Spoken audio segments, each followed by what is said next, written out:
Welcome back to the channel, everyone. In today's video, I am going to walk you through exactly how to edit and manage user roles within your Zoho Books account. If you are running a business, you know how crucial it is to control exactly what your team can see and do within your software. Whether you are adding a new accountant or adjusting permissions for your staff, this process is essential for keeping your data safe and organized.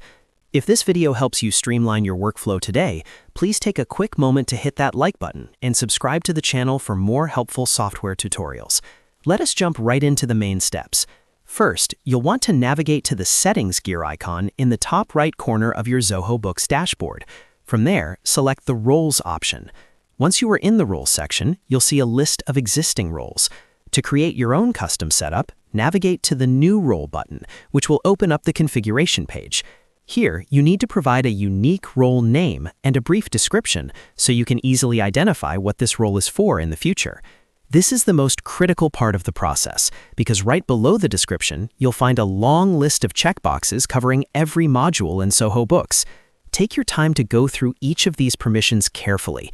You should decide whether to grant access to view, create, edit, or delete items within each specific area, such as invoices, estimates, or banking records.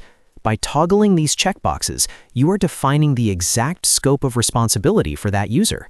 Once you have finalized your configuration, scroll down to the bottom and save your changes. It's that simple, but the impact it has on your security is massive. Remember that managing these permissions regularly ensures that your data remains safe and that every team member has access only to what they truly need. I hope this guide makes managing your business finances a bit easier this year. If you found this tutorial helpful, do not forget to support the channel by smashing that like button and subscribing. Thanks for watching, and I'll see you in the next one.